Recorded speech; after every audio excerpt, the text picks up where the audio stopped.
ওয়াকফ আইনের বিরোধিতায় কার্যত বাংলাটা জ্বলছে, আর মমতার পুলিশ প্রশাসন ব্যর্থ একথা বিরোধীরা বারবার বলছেন। ঘরে বাইরে চাপ বাড়ছে শাসক দলের। এরই মধ্যে বিস্ফোরক মন্তব্য তৃণমূলের বিধায়ক হুমায়ুন কবিরের। অন্যদিকে পুলিশের যোগ্যতা নিয়ে প্রশ্ন তুলে সর্বদলীয় বৈঠকের ডাক অধীর রঞ্জন চৌধুরী।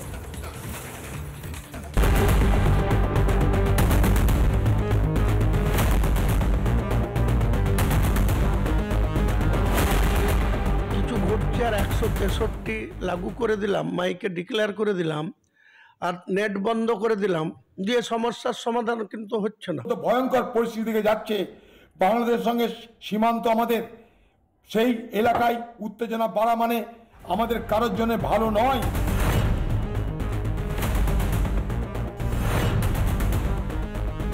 ওয়াকফ বিরোধিতার নামে অশান্তি চরমে, প্রাণ যাচ্ছে, গাড়ি পুড়ছে, এক জায়গায় ধামাচাপা দেওয়ার চেষ্টা করছে শাসক। ঠিক তখনই নতুন জায়গায় আগুন জ্বলছে। এ নিয়ে প্রথম থেকেই সুর চড়িয়েছে বিজেপি। জোরালো দাবি উঠেছে 355 ধারা জারির। গোটা পরিস্থিতি নিয়ে ঘরে বাইরে আরো চাপ বাড়ছে শাসকের।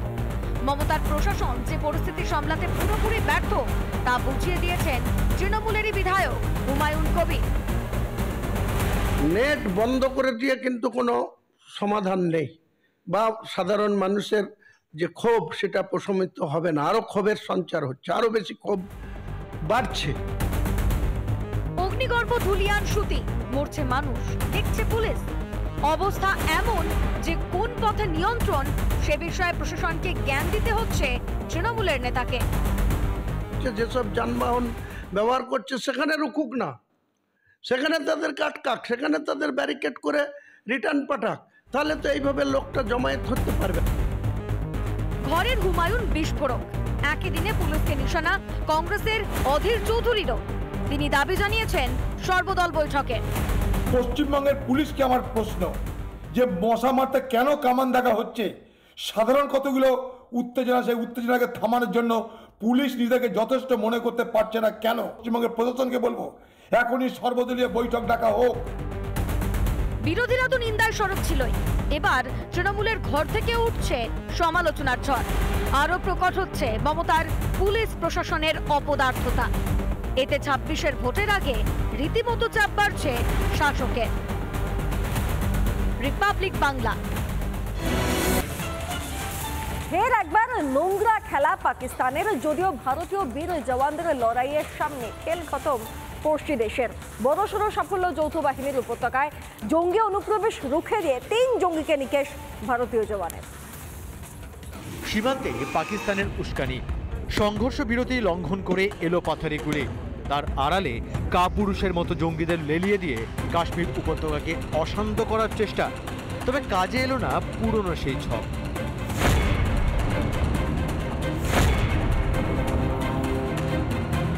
In the dense forest of Kishtwar to nab the group of terrorists. The ensuing gun battle, the firefight, 3 terrorists were neutralized. Jammu কাশ্মীরের আখনুর সেক্টরে অনুপ্রবেশের ছক কষেছিল পাক জঙ্গিরা। নরকের কিটরা সীমান্ত পেরোনোর আগেই খবর চলে আসে নিরাপত্তা বাহিনীর কাছে। কিশ্তওয়ার সহ উপত্যকার একাধিক জায়গায় শুরু হয় অপারেশন শত্রু। তাতেই বড়সড় সাফল্য। খতম 3 পাক জঙ্গি। উদ্ধার হয়েছে বিপুল অস্ত্রশস্ত্র, যার মধ্যে রয়েছে অত্যাধুনিক M4 rifle. Despite the weather challenges and the nighttime challenges, the troops displayed great professionalism and acumen. Also, the security of the civilians was our topmost priority. এই আখনুর সেক্টরেই শুক্রবার রাত ভোর চলে গুলির লড়াই। তাতে এক সেনা জওয়ানও শহীদ হন বলে খবর। রিপাবলিক বাংলা। কলকাতায় বাস থেকে পতাকা খুলে ফেলার প্রতিবাদ। পতাকা বিলি করে প্রতিবাদ করলেন সুকান্ত মজুমদার, রাজ্য বিজেপির সভাপতি। নিউটাউন থেকে সোদপুর ময়দানে সুকান্ত মজুমদার।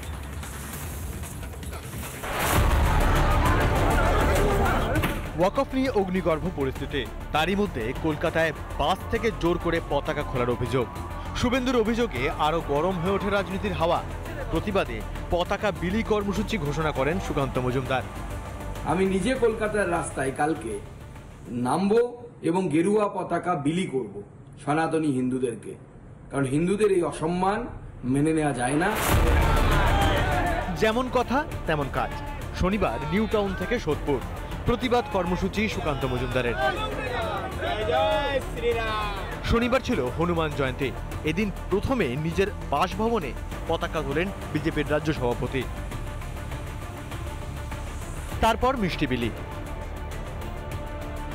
এরপরই ঘোষিত কর্মসূচি নিয়ে ময়দানে বঙ্গ বিজেপির সেনাপতি।